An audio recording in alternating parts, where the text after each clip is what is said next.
Shut up and sit down.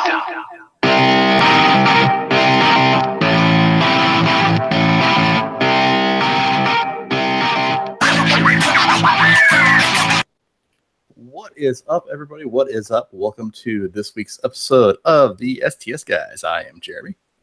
Hey, it's Larry. Hey guys, it's Nate. And I'm Scott. And this week we actually have a special guest with us, Mike. Mike, say hello. How's it going, everybody? So Mike joins us from the wonderful subscription box service, That Wrestling Club.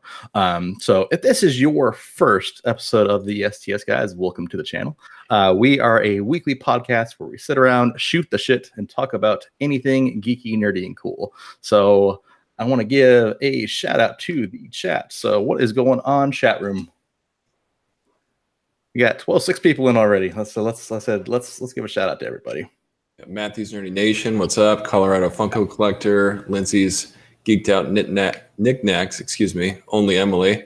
What's up, everybody? Thanks for joining. Thanks for joining. So for our audio listeners, as I said, we are a weekly podcast where we record our show live on YouTube at 9 p.m. Pacific Standard Time on Saturdays, typically. Typically, you'll have our information on social media, so you'll just want to go ahead and make sure to check us out there for our show times. But for our audio listeners, we actually post this up on iTunes and Google Play and every other, wherever your podcast service you may be listening to us, we want to say hello. Hello. Just felt that's what you were going for. I'm not really sure, but we hope that was a weird setup. I didn't know where you're going with that one. It's a weird pause. I had no idea. I've had a couple beers, so it's okay. That's like I said. I wanted to have a few drinks to kind of make this an eventful night. So like I said, we're all drinking something. So you know what? Cheers to everybody out there. Cheers to the audience. Cheers to everyone. He said, "Cheers, iTunes land." Cheers, everybody. Cheers. Thanks, Holy Emily. Gave me a comment about my haircut. I appreciate that. Look at that. So everyone, be nice to Nate. So you can actually see Nate now because I said he actually upgraded his internet, so he's high def now. He's not just a series of pixels. Well, he is. No longer staggering as I'm talking. Like he's not doing the robot. So nice and clear. Nice. All right. So if you've been following us on social media, you may have noticed, like I said, that this week's episode is a special episode. I said we have our special guest Mike on from That Wrestling Club. That Wrestling Club is a subscription box service, but I'm not going to talk about it because you know what? I'm not the expert box. Let's talk about the founder of the box, and let's have him, talk about his box. So Mike, kind of give us a little background on That Wrestling Club. All right. Well, we are a monthly wrestling subscription box, so we're sending out a box to you guys every single month. We've been doing it now for about 2 years. Actually, the July box was our 2nd year anniversary box, so exactly 2 years. And it's full of wrestling stuff. We're doing exclusive T-shirts occasionally, Funko Pops, autographs, figures, collectible items, lapel pins, all that kind of stuff. And every month it's a mystery. You just never know what you're going to get. So, we're just having a lot of fun with it. And it's, a typical standard mystery box. Now, Mike, how long have you guys been around? So like I said, how many boxes have you put out so far?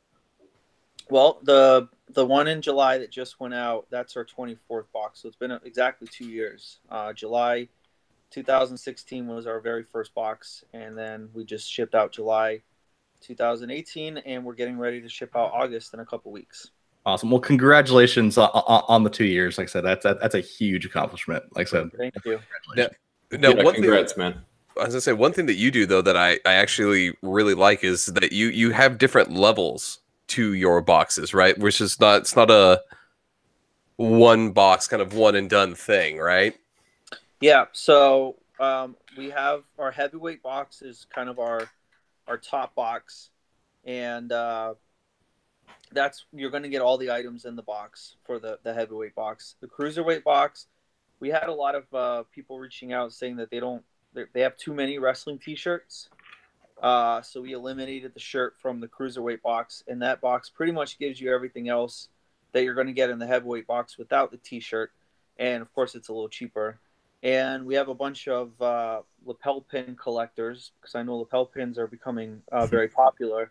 So we created a small package lapel pin only subscription. So you sign up, you're going to get a new pin every month to add to your collection. So yeah, there's different tiered levels, and it's not just the price that we're looking at, but the content as well. So if you don't want, a t-shirt, you can get a box without the shirt. And if you just want a lapel pin, we kind of looked at what's popular and designed the levels based on that. That's pretty like cool. it. You offer the variation, and like you said, you offered that cruiserweight box because you started hearing from people like, maybe I have too many t-shirts. I still love the box. I just don't want another t-shirt. So I think that's awesome that you provide the options. Yeah, absolutely. Well, and that's my big issue with because one of the other boxes I do is Loot Crate, but it comes with a shirt every time. So all these boxes come where you have to get a shirt. I don't have space where I get like 3 shirts a month. Like my closet's full. I have to like give half of them away because I can't do anything with it. So it's awesome that you have that option to get all the good stuff that's still, like I said, the pops, the autographs, that sort of stuff without having to worry about that shirt, which is amazing. Yeah, absolutely. Yeah, it's and I'm a customer too, so I know the struggles of having too many shirts, and we just wanted to give people that option. Maybe they don't like, they're not into buying wrestling shirts. Maybe they don't like to wear them, that kind of thing. So that's what that's there for. Really cool.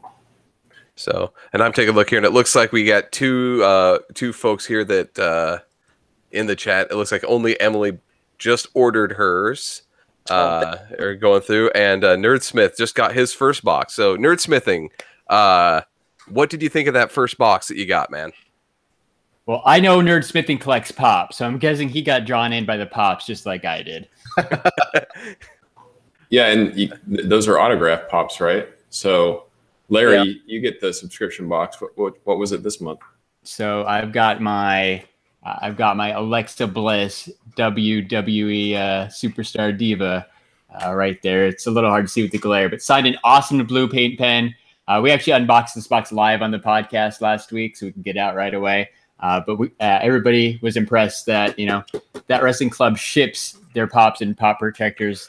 That way, the autographed ones aren't getting messed up. You don't want to get something special like an Alexa Bliss pop signed with the messed up box. So that's not going to happen here with that wrestling club. So cool. Which we do have to say kudos to you, Mike, for when you shipping those, throwing the pop protectors on there. That's awesome. That is really cool. It's worth it. My friends are collectors, so I ran that by them. Hey, how should I ship these? What should we get them signed with? I'm not a collector of figures or anything like that. My wife won't let me collect stuff because she thinks it takes up too much space in the house. But I have a lot of friends that do. So they suggested the paint pen, they suggested the protectors and that kind of thing. So kudos to them for giving me that feedback. And I asked people, hey, you're a collector, what should we be doing here? And so I know that's the kind of audience I'm catering to. So definitely got that feedback from them. Well, dude, I'm a big part of the pop community. So is Jeremy. If you mess anything up, we're gonna rip you apart. So honestly, we're not like most of us aren't very nice. So anything you can do to avoid that, which you guys like Scott said, you guys nailed it. So it's awesome. I haven't seen anybody complain about getting damaged pops. So that's really cool.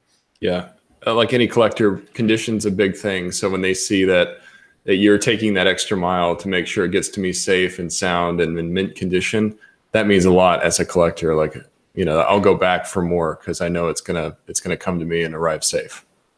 Yeah, I mean, that's the goal. We literally sent out hundreds of those things, and we did get a couple of emails of people that they were damaged, but it wasn't damaged where the protector couldn't stop. Like, it wasn't minor damage. It was bad. It was severe damage where UPS or USPS had dropped an elbow or a leg drop on the box, and it didn't matter what I put those Funko Pops in, they were going to get damaged. So unfortunately, we tried to get them all out, but I think maybe we had about 5 or 6 emails where they were completely damaged. But considering we sent out literally hundreds of them, the ratio of damage to delivered in good condition was really good. So it's something that's going to happen once once those boxes leave me, I can't control it. So we try to do the best we can, because we know the collectors like them, and we want to deliver a good product. But you know, No, absolutely. Like I said, I'm assuming. I said you're talking about those situations where you get your. I said this has happened to me multiple times. Sometimes where you get your package in a bag that says with a "Oops, I'm sorry" from the postal service. exactly. Yeah, we even had somebody. I had somebody send me a picture of their box, and it even had one of those labels on it, like your box was damaged in transit, and the box was trashed. I mean, just completely. I don't know what they did to it. So, in that instance, it does not matter what I put those protectors in or the pops in, they're going to get damaged. So, but for the most part, they went out very well. Yeah, it's still a small margin. Like you said, you got 5 to 6 emails. You'd probably send out hundreds of boxes. So that's still a small margin. And there's things, like you said, you just can't control. We've seen the videos of the UPS guy just kicking the box across the lawn. You know, you can protect that all day long, but if they get a drop kick, then that thing's going to get destroyed. So yeah, it is. I mean, I don't know what they do to them. I think they see the wrestling box and they want to give it a suplex or a body slam or something. I was gonna say they're doing that good old elbow drop into it. Yeah, they fully get into it too much. Top rope elbow drop onto that box. I don't know why, but to be honest, if I work for the post office and I saw that, I might try to do something to one of them. Just not gonna lie. Bad day. Never work for the post office because I want my shit to get here safe. Yeah, God, you stay away. So while we're talking pops, so this is, I think, the third autograph pop you've had this year, right? It started off like January, February with Braun Strowman. Big deal, right? Everybody knows Braun Strowman's nowadays. And then last month was Alexa Bliss. The month before that was old school favorite, Razor Ramon Scott Hall.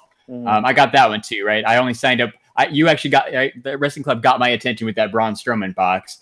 When that one popped up on my Instagram feed and stuff, I'm like, hey, what is this box? I got to check this out. So honestly, I signed up right away. Since then, like I've noticed your boxes, they keep selling out too. I'm in because you're right. I'm just Legacy member now. I just automatically get signed up. But I saw that this next one doesn't have an autograph pop, but you guys have been teasing an A-list autograph. And if I'm not mistaken, it's close to selling out, right? Yeah, it's very close to selling out. It's not a signed Funko Pop. You know, it's just logistically, it's not easy to do those pops. I mean, we have literally, like I said, hundreds of them to do. You know, I'm fortunate that the talent I work with is local. It makes it easier for me. I'm not shipping anything across the country. And we're able to get, you know, I'm actually here for the signing, so we're able to take care of that. But it just, like, the characters, you know, which Funko Pops in stock at the time, because sometimes I call up Funko to place an order and they don't have enough stock for what we're trying to do, which sounds surprising, but it's true. So it's kind of hard, you know, and you got to see who's available, who's willing to work with you, you know, how can we make it happen? So it's not easy to do them, and we can't do them every month. But this month, it's an exclusive 8x10 that we designed specifically for this signing. So, and they're all going to be numbered. So they're a very limited edition. They'll never be printed again. Each one's going to be numbered so that when you get your autograph, it's definitely still a collectible item, and it's somebody who's current in the WWE. So I'm very excited about it. This was kind of he's kind of one of my favorites. So I was very excited about this signing, and I'm very excited to include it in the box. That's awesome. I can't wait to see who it is. Like, the pops are great, but like, I've got a ton of autograph pictures and stuff too. And the fact that you guys aren't just doing like some stock image from like Getty or something that everybody else has already had signed, like, that's what makes it really cool and really special. Right. Yeah, we're trying to change it up a little bit. And I think if you're, you know, a big fan of wrestling, getting autographs from, you know, those guys that, you know, those superstars in the wrestling community, you're like, that's what draws you in, you know, whether it's a pop or it's a poster or whatever it is. But being able to offer that as part of your box is, like, I'm sure huge for some people.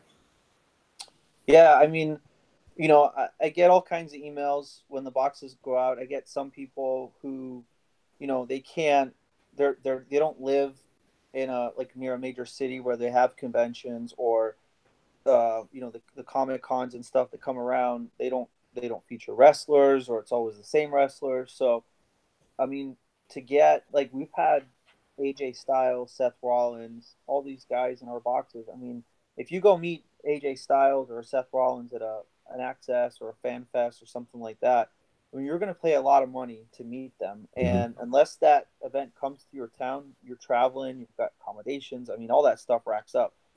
So to get their autograph in a box that costs $35 a month, it is pretty cool. So I get a lot of emails from people like that who can't make it out to those events, or they don't have the $100 plus to actually pay for the autograph because they are expensive to meet them. So it's very cool when I get that kind of stuff and that feedback. So that's a great point, no, because like I said, I think well, especially with the four of us, I said we take advantage. I said we're lucky enough to live in a major metropolitan area, and then can literally travel, 3 or 4 or 5 hours and get to some other major metropolitan areas that feature some of the biggest conventions in the world. But to your point though, like I said, not a lot of people. Like I said, if you're stuck in the middle of the country, like I said back in the old hometown of Iowa, like it's just like what convention's going to go there? Because like I said, there's not a crowd. There's not like crowd enough that can draw people in. So like I said,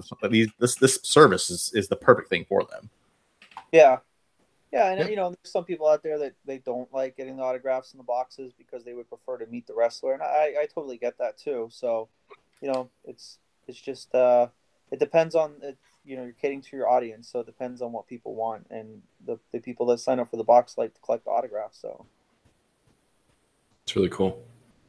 Awesome. So go ahead, Jeremy. I was gonna say, so since we're talking about the box, what got you to start the box in the first place? Well, I'm kind of programmed as a person. I'm a bit of a, I'm a little bit of an entrepreneur, and I've always had these ideas. I used to be like a wedding DJ. I tried launching a news website for wrestling. I tried doing like a DVD only website where we were talking about the new DVDs that were coming out, because I think if I used to collect those, I mean I still have them, but I don't really collect them anymore because the network's out.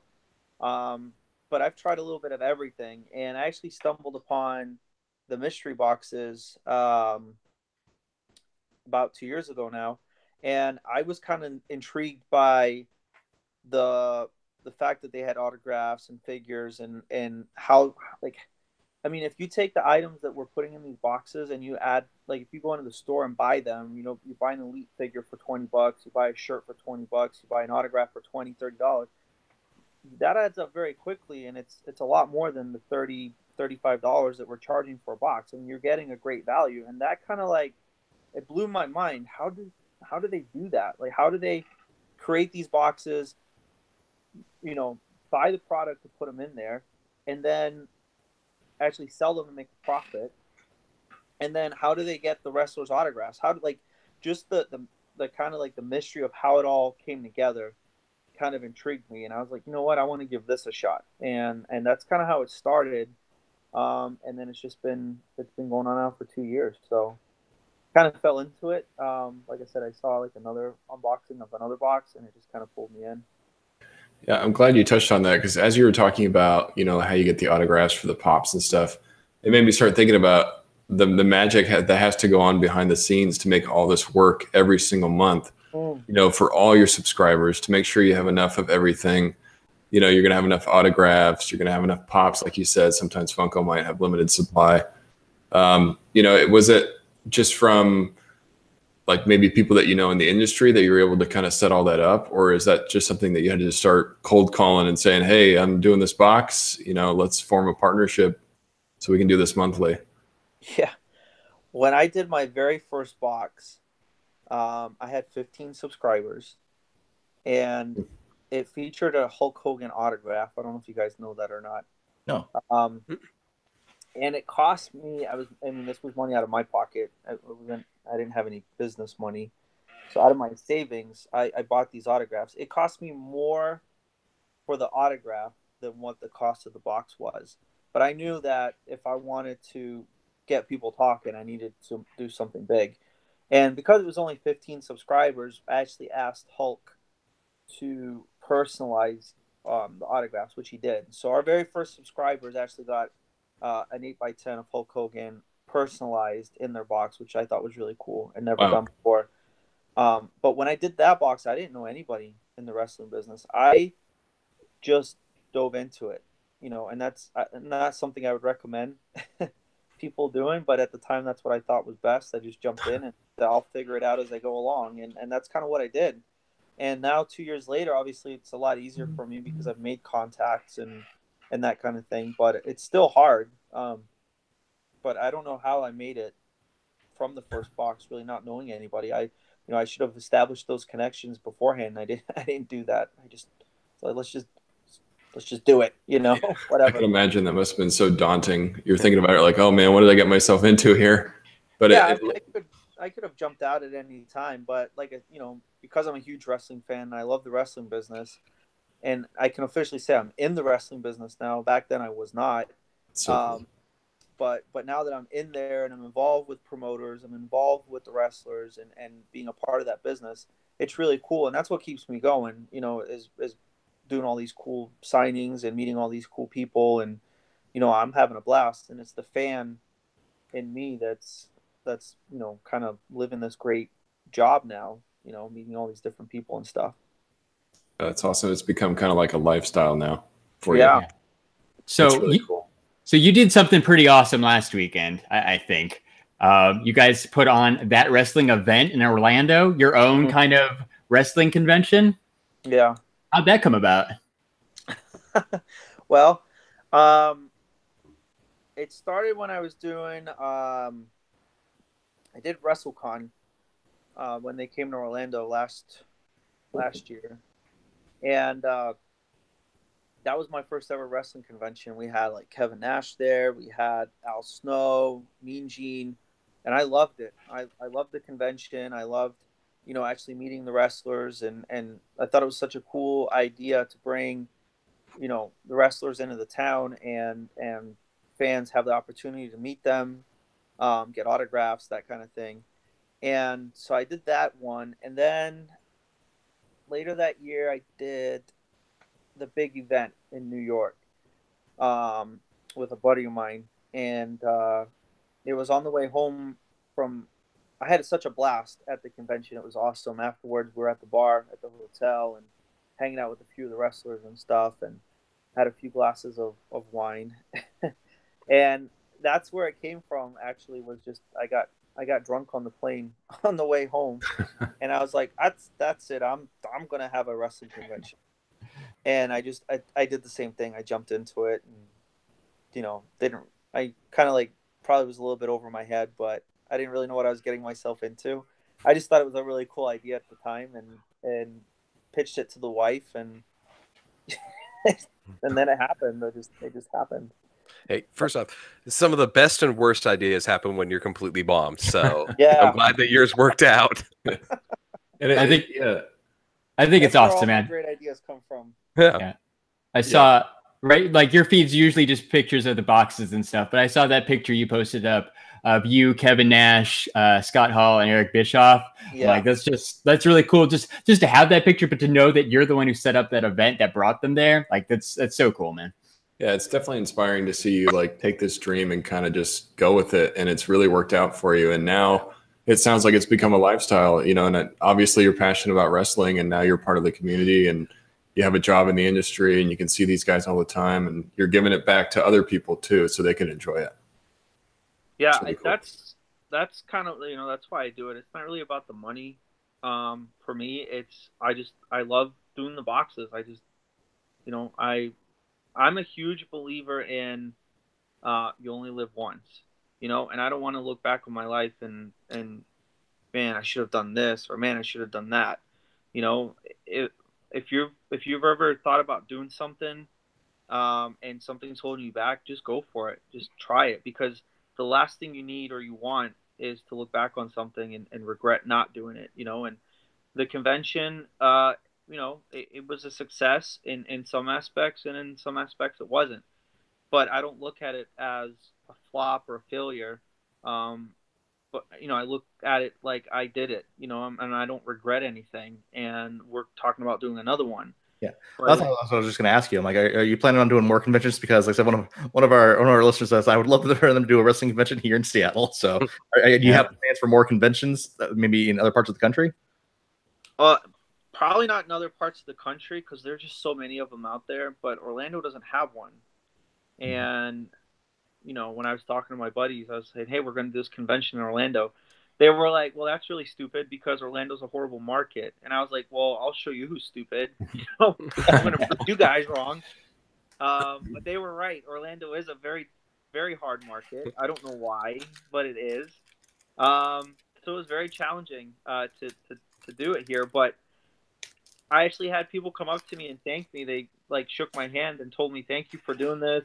Thank you for bringing in these guys. Like, I've been waiting years to meet Scott Hall, and so thanks for bringing him here and actually and giving me the chance to meet him or Kevin Nash or anybody. I mean, there was like 20 different wrestlers in the room, not just them, but that's really cool to hear that from other fans saying thank you for bringing that event. So yeah, it was, in my mind, it was a success, and we're definitely going to do another one.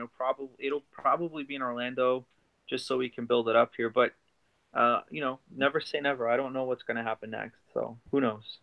Well, like, you've already had one. Once you roll out the second one, like, you're going to start getting some buzz too, and people will be willing to come across the country now that they know you're more established. Like, I bet you see a big bump for the next one.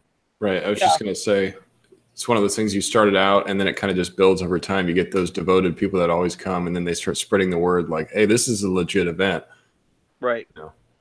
Yeah, I mean, we're in Arizona, and I knew about it, right? Like, I mean, people all over the country and the world probably saw those pictures. I saw Scott Hall even tweeted at you, was like, "Hey, man, go check out the wrestling club. They put on an awesome event." Like, that's pretty cool from like one of your main guests to be like, "Hey, these guys ran the event the right way." You don't get that all the time. Yeah, I mean, that was a huge compliment because, I mean, how many conventions does Scott Hall do, every weekend? And I've never seen him. Maybe I'm sure he's done it before, but I've never seen him tweet out, a compliment like that. And so that was huge for me because Scott Hall's a legend, Yeah. And that was our first event. I mean, we didn't really know what we're getting ourselves into. We tried to plan out for kind of all the different scenarios, and we got a lot of great feedback that it was a very well-run event. And I'm like, well, that's our first one, And afterwards, we all got together and talked about, well, what could we have done differently? What feedback did you hear? What worked? What didn't work? What should we do next time? So we already have a list of things that we're going to tweak and change and try. And, for the next one, when that one comes around, we can improve on it and make it bigger. No, I think to your point though, in regards to that tweet and so how well that made you feel, I think that's just speaks to the success of the actual event itself, just because I think half the battle is making sure the talent that you have coming in is also enjoying themselves at your convention. Because I think, I said, if they're miserable, and they're not having a good time themselves, I said, they're not going to want to come back. And just by the words right there, like what you were just saying, I think that just says it all. Like in regards to like, hey, Scott Hall was having a great time. Like I said, and it's this very first event you put on. Like I said, like kudos to you with that. Yeah. Well, and it's so cool when you're like, I was walking him out after the event, and Scott Hall's giving me advice on, "Hey man, you should try this," and "Hey man, you should try that." And I was like, "Yeah, okay, yeah, absolutely. Like, these are all awesome ideas." And then I'm driving Eric Bischoff to the airport, and Eric's like, "Hey, how did things go? How did it go yesterday?" And I was like, "Oh, it's really good." And he's like, "If I could suggest, try this next time, try that." And I'm like, "Yeah, absolutely. You could tell me to, take a big shit right there in the middle of the room." And I just it's right. Eric Bischoff. I mean, this guy is a legend. This guy freaking ran the WCW, and I know a lot of people have bad things to say about him, but just getting advice from somebody on that level who's a legend in the wrestling business, that's a huge compliment. And you just it's very rare that you get that kind of feedback from somebody, you know what I mean? And it was really cool to hear that. So, and they had great ideas, of course, and I can add that to the mix as well next time as well. So Well, Very cool stuff. and I think, like I said, kind of to that point too, is like I said, if you're really interacting with them, they're having a good time. Like I said, then they're basically reaching out to their friends who have connections. Like I said, because they're connected in that world too. Then they can basically say, hey, you know what? Hey, I had such a great time. This guy, you know, is such a professional. Like I said, and so well to deal with. Like I said, hey, you know what? If he reaches out to you, you're gonna want to deal with Mike. Yeah, I try. That's my main goal, and it's probably what's gotten me this far is my reputation. It's so important to me, and every single person I work with, I try to, you know, do the best I can, make sure that they're taken care of, regardless if it's a convention or a signing or a T-shirt deal or whatever it is that we're doing. You know, I try to be as nice as possible, make sure that we're good on the deal, and everybody's happy, because you just don't know who's talking to who and what they're saying about you. And, you know, in this business, that's what I need is connections. Like every single month, I have to have like 3 or 4 different wrestlers featured in my box. It's not just one guy or one girl, you know. So I have to know a lot of people. And if I have a bad reputation, it's going to hurt me big time. So it's very important that my reputation is good and what we're doing is good. So I got to take care of all those guys, you know, make sure they're all in good shape. That's cool. So we actually had a question from the chat. So kind of going back to the box too. So from Nicola here, she wants to know basically what is basically out of the 24 boxes that you've put together, you know, what's been probably your favorite box so far that you've curated. Whew, that one's tough. I don't know if I could pick a specific box because I kind of like them all. And it's funny because every single time we're boxing them up, it's, you know, we have some people that come and help us out. And I always tell my wife, I don't think anybody's going to like this box.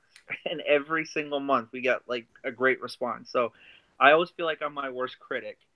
I would say the coolest item that we've done would have to be the first Funko Pop. I mean, the Braun Strowman one.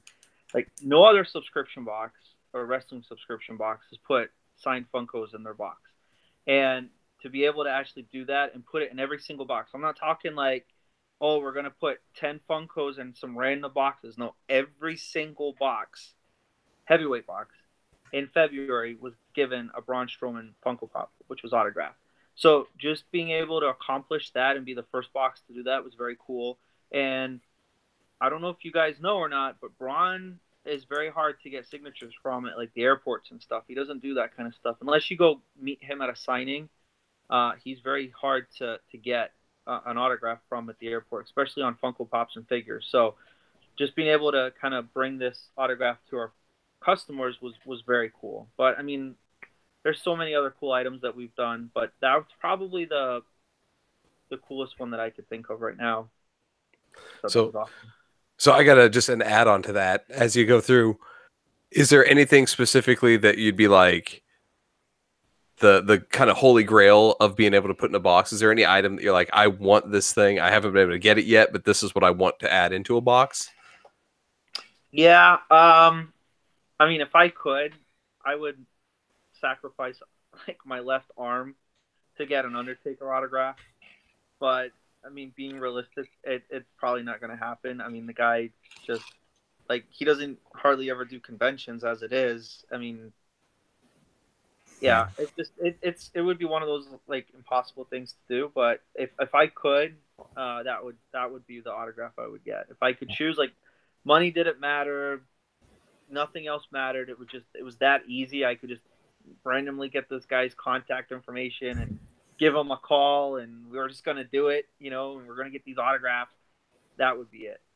But I would have to jump through a lot of hoops, and I don't think that it would. I don't think it would ever happen. So, but who knows?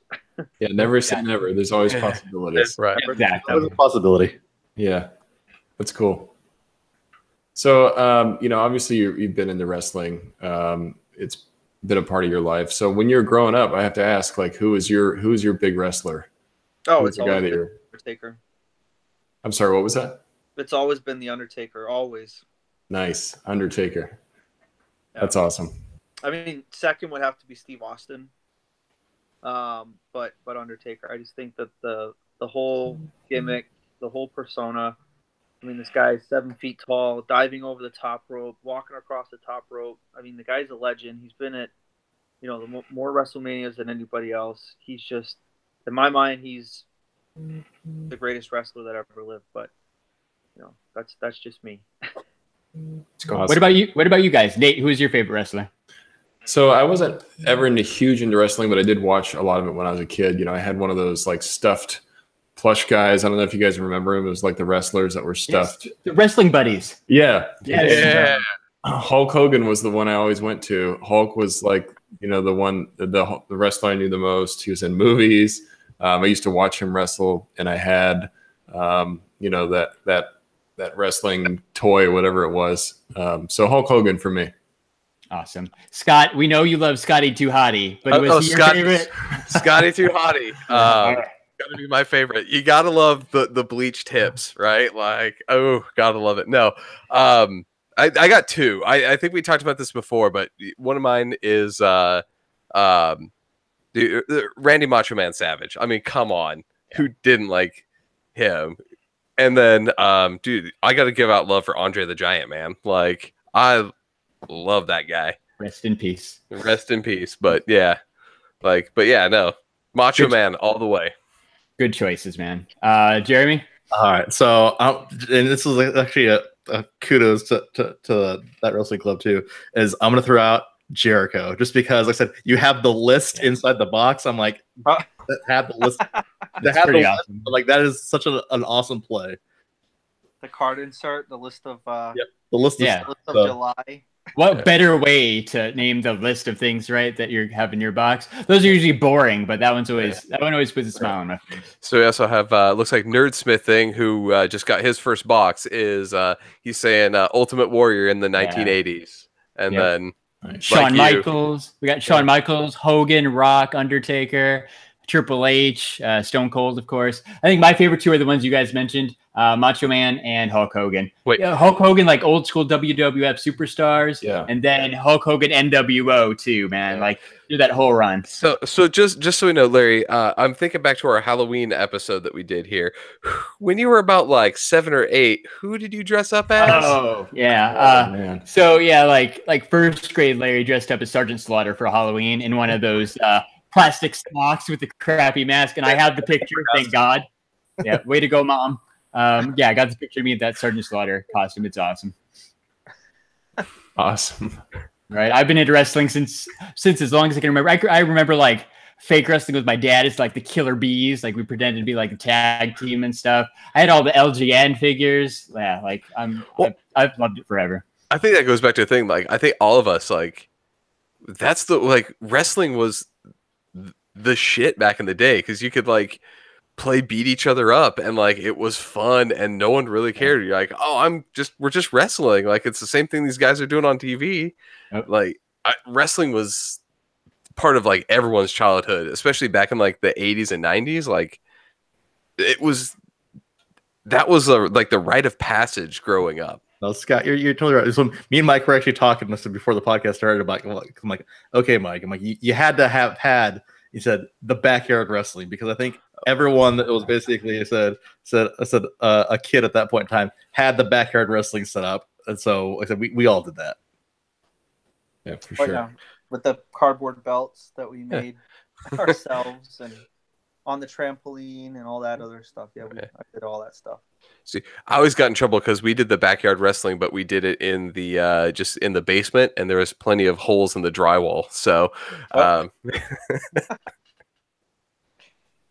yeah, that was me and my brothers, just pastime. So I remember doing the trampoline thing once, like and only once because I didn't last long. I got a bloody nose like 2 minutes in, and I was done. Now, Mike. So in regards to like curating these boxes, so do you plan these out like months in advance, or like I said, is it kind of like what I'm planning this month, next month, and how long does it take to actually curate one of these boxes? Well, I try to have something penciled down at least a few months out, because if not, I start getting stressed out, and it sucks. So I try to have at least an idea of what I'm doing, but it's very often that, things will change based on, availability. Like I might want to do the new Vince McMahon Funko Pop, for example. And I call them up and talk to my account guy, and he's like, well, we don't have any Vince, but we have Triple H, So then I have to change that, but it'll still be a pop.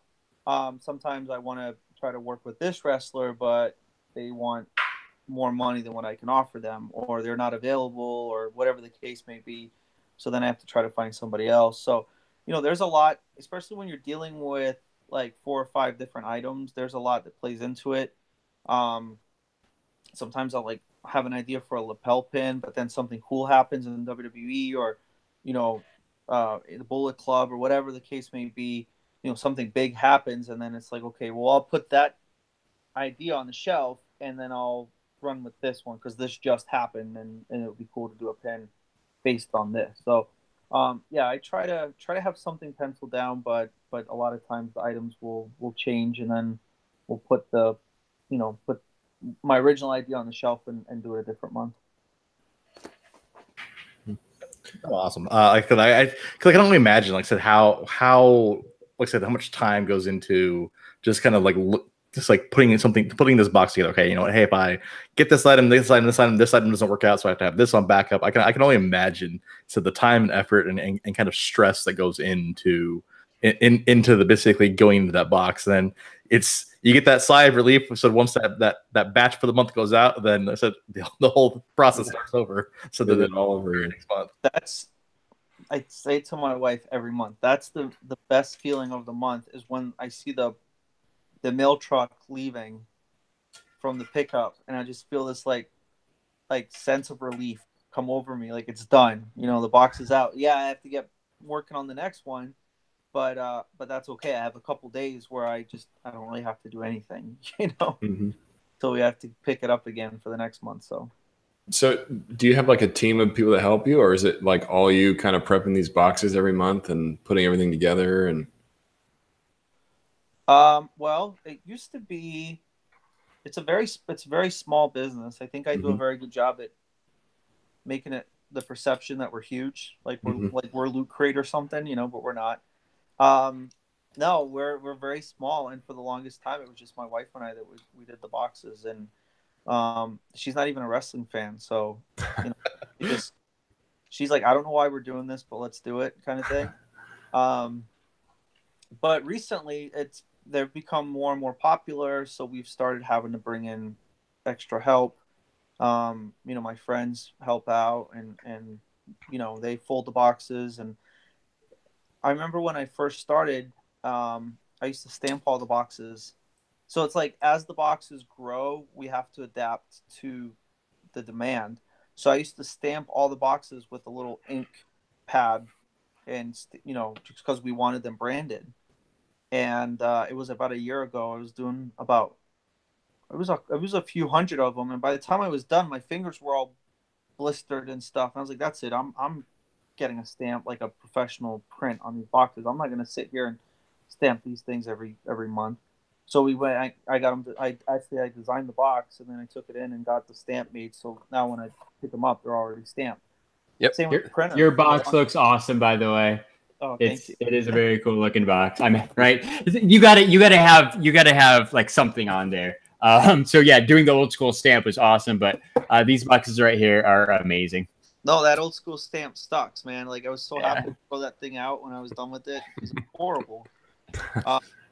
Same with the printer. I remember one month, I was using like a laser jet printer to print my shipping labels, and I think I was about 50 labels I did. This was like way back when I first started, and I was using the 8x10 the 8x11 pieces of paper, but it had 2 labels on it, so I'd have to print one, take it out, flip the drawer, put it back in, and print the other side. It must have taken me about 3 hours to print those, and then at that point I was like, okay, I need to invest in a better printer. So more recently, the last few months, we've had to bring in more help just because there's so many boxes. It's just too much for my wife and I to do on our own. That's awesome, though.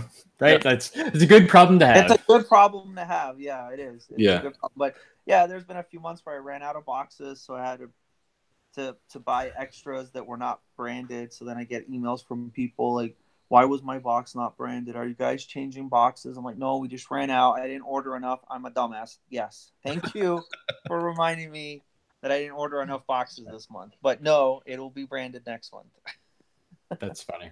Right? The fans, man. Like, like that's the world we live in. You make one little hiccup, somebody's going to call you out on it. They will, yeah. I mean, don't get me wrong. I love all my customers. Oh, yeah.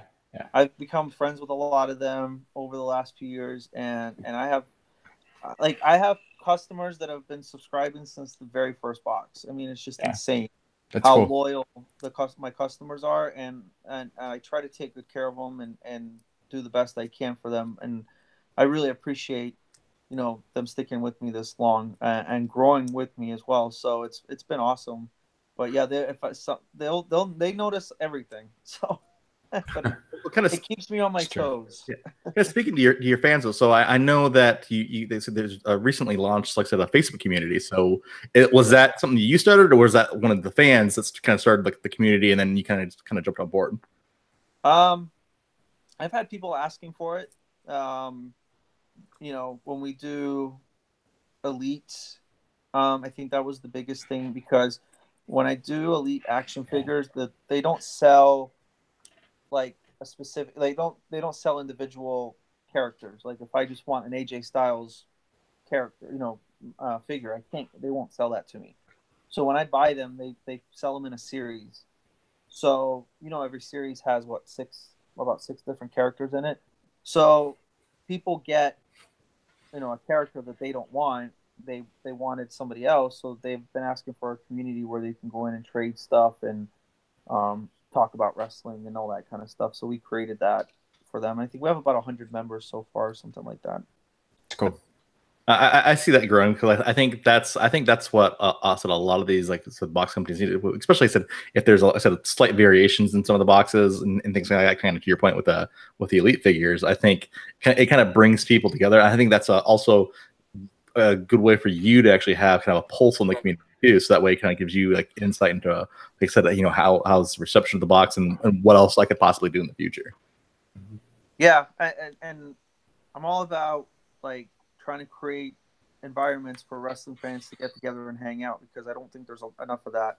So the group online is a good opportunity where people can get together and talk about wrestling, and the convention, same thing. I mean, I wish there was something more permanent here where, on a Saturday night you could go and hang out with a bunch of wrestling fans and watch wrestling, or do, whatever's related to wrestling, but there's not really anything like that. So but I try to bring people together and hang out.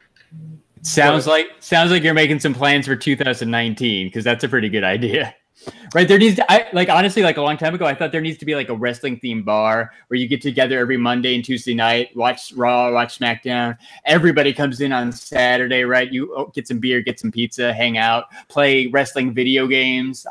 I actually had that idea a long time ago, but no one's done that yet still.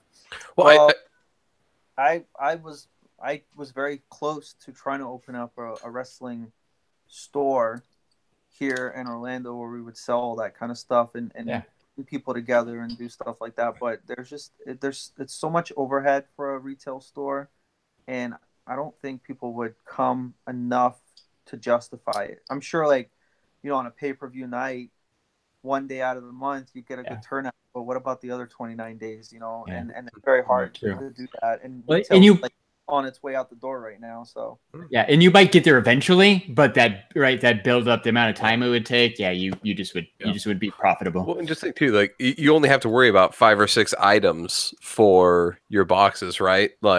Imagine trying to fill an entire store with product into that. I don't want to say wrestling's the niche market, because it's pretty big, but it's at least enough stuff where you're like, what all would I fill a store with? Yeah, right. So I think I have seen you, tweet or post on Instagram lately that you're looking at expanding the store you guys have on your website now, right? You currently sell some just the old items, maybe a couple leftovers from the boxes, but aren't you looking to get some kind of revamp that store? Yes. So the store that I have, it's not very good. there's been a lot of like issues with shipping charges where people are getting charged too much. I don't update it enough. I don't really give the store enough love. And it's great for me to get rid of some of my old merchandise, but I'm kind of like, what's the next step? You know, the boxes are doing really well, but I'm creating all these new contacts. So how do I leverage that to do something a little more consistent with those people? You know, like I did an autograph with Joey Ryan. Well, now I don't really, apart from maybe like a T-shirt, I don't really have any sort of business lined up with Joey Ryan. There's no point. Whereas if I have a store, maybe I can do like exclusive 8x10s every once in a while. So if you're a Joey Ryan fan and we have some really cool artwork, you know, or maybe we try to do multiple Joey Ryan T-shirts or maybe Joey Ryan, you know, other Joey Ryan merchandise. So, and I was even thinking about expanding it past that and doing just like pop culture stuff, not necessarily wrestling, but like I'm a huge fan of Back to the Future, so maybe I do some Back to the Future stuff, or you know, I'm also a huge fan of Halloween, you know, so maybe like Michael Myers T-shirts and Funko Pops, and you know, just that's the business I'm in. I'm in the T-shirt business. I'm in the Funko Pop business. I'm in the autograph business. So what can I do to bring all that together and kind of expand on the store and take my business to the next level? So I've been toying around with it, trying to kind of like figure out exactly what I want to do.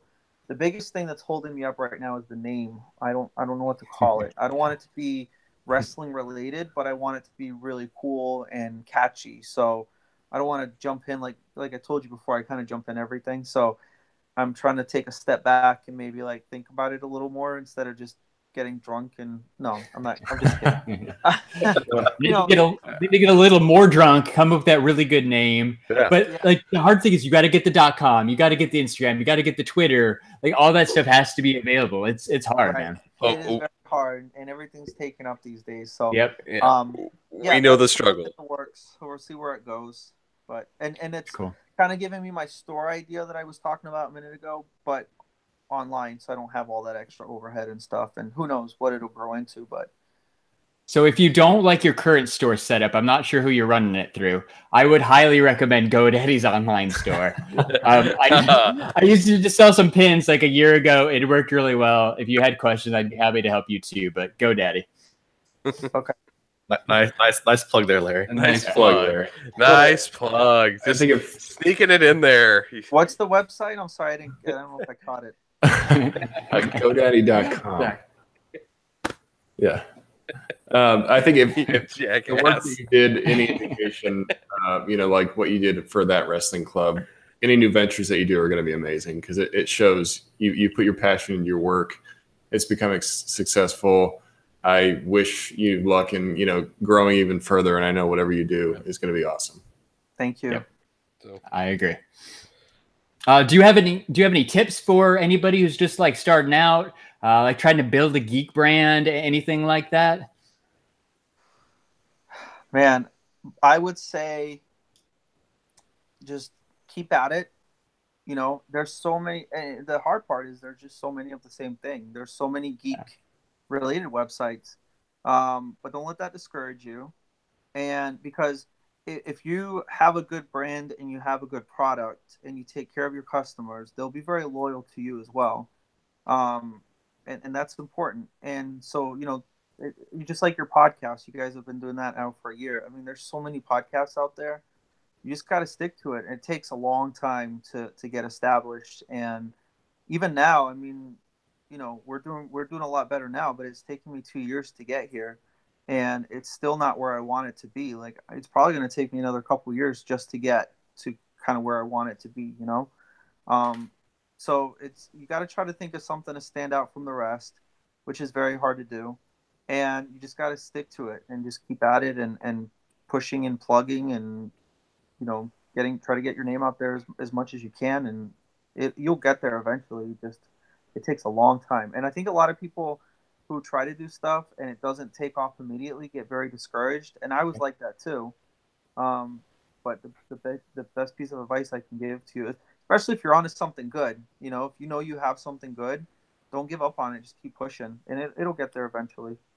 Cool. I totally agree, man. Like, it sounds like you've got the support of your wife and your friends. Like, I think that's what we got going for us too. Like, it's the support of the four of us. Like, it helps. Like, you need those people to pick you up when, like, hey, maybe it's not doing so good, or it feels like it's taking forever. You need them in your corner reminding you, like, hey, this is fun. You got a great idea. Let's keep at it. And like, good stuff's just going to happen.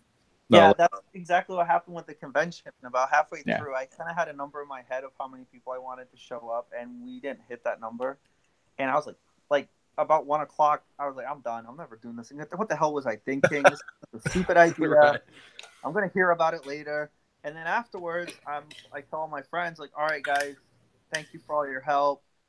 This is probably going to be like a one-time deal. And they were like, no, what are you talking about? Like, we got a lot of great feedback. Like, you have to do it again.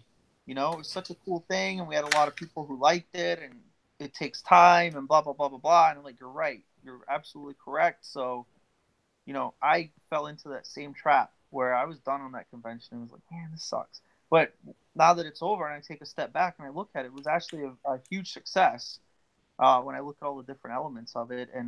But I was ready to give it up, you know, but I'm going to give it another shot. So that's cool. Yeah, and sometimes you just need that one piece of reassurance, like, okay, what I'm doing is still, you know, makes sense, and people are still all about it. I think it's like anything else, you know, people are looking for that community to kind of connect with. And even like you said, there's nothing like what you're doing sort of in Orlando. I think that in itself is going to help it grow, because we all have something that we're kind of into, and we're just hoping that there's going to be a community or somebody that pops up in our locally and just starts talking about it and gets the word out, and you can attach to that, and that's just going to help you grow. Yeah, that's what it's about, man. Yeah. So, like, I know we got to wrap up a little bit. We are going to announce the winner of our Super Mega Game Your Way giveaway, but I wanted to say that, like, I really enjoy your box, man. Like, even, I'm not just saying that because you're on our podcast, but that June box with the Razor Ramon pop, that is my favorite item that I've ever gotten out of a sub box. That yellow under the giant t-shirt, that is my favorite t-shirt I've ever gotten out of sub box. You guys are killing it. I'm going to keep subbing. I'm going to keep telling all my friends that they should check you guys out too. It's definitely a cool box. You're doing something right. Did you get a chase? I didn't get a chase, but that's okay. That part's pretty cool too. Like, when you guys do pops, people get either, you know, if it's an autograph, you get autograph chase, or you talked about like Vince McMahon, that pop's got a chase. If you were to throw that one in a box, somebody's, you know, 1 out of 6 people are going to get an extra cool pop out of that one too. Yeah. Yeah. When I order the pops with the chases, they come with those. I've heard some suppliers keep them. Yeah. Not sub boxes, because I think all the subscription boxes put them in there, but there's some suppliers that you can buy from that will keep the chase variants, whereas I directly from Funko, so they send them to me, so we're able to put those in the boxes too. Yep, that is 100% correct. Right. I totally do. Yeah. Which is amazing, actually. Like, a lot of people don't realize how awesome that aspect is, but that's super cool. Yep. Yeah. Was there anything else you wanted to talk about before we kind of wrap up? No, I think you guys covered it, man. Like, you did your research. Dude, we're fans, man. Like I said, I really like your box. We all really like your box. Yeah. We come prepared when we do interviews. Like, you guys did awesome. Thank you very much. Yeah, it's really great meeting you, man. It's funny because I've watched Larry unbox a lot of subscription boxes, and he genuinely gets excited when he's unboxing yours, and he's genuinely like happy talking about, you know, the things that are in there. So I think you're doing something right, man. And it was really great to meet you and kind of talk about it and learn about you. Thank you. You guys too. Appreciate it. Yep. Awesome, man. If you want to hang out, you can hang out. But we're gonna announce that giveaway winner and kind of wrap up. You guys, I dropped the links in the notes to that wrestling club social media, so you can find them on Twitter, Instagram, and the website, of course, dude. Like we mentioned a little while ago, that August box is going to be awesome. It's about to sell out, so don't sit on it. I think it technically has like 13 days left, but it's going to sell out before then. So go sign up today. Do not wait, or you're totally going to regret it. I'm going to hire you for promotional I'm available, man. Larry is our shill master. Yeah, like he is the best at it. So yeah, he does the weekly shill. So like I said, that's he is the shill master, Larry. He's got genuine skill doing it. Yeah, none of us can try it. We mess it up every single time. So Well, Jeremy, we got something super mega that we need to announce, right? Yes. Right. We'll announce the giveaway winner of the Super Mega winner. So real quick, Larry. So while I get the screen share set up, since we're talking about shilling, I think you should chill. Oh, so let's go ahead again. Say you can find that wrestling club on Instagram at that wrestling club. On Twitter, they're at THT Wrestle Club, and go sub to their box at thatwrestlingclub.com. For the STS Guys, we are on Instagram at STS Guys. We're on Twitter at STS Guys. You can follow us on Facebook at the STS Guys, and I am Larry from the STS Guys. 10, 10, 10. Right.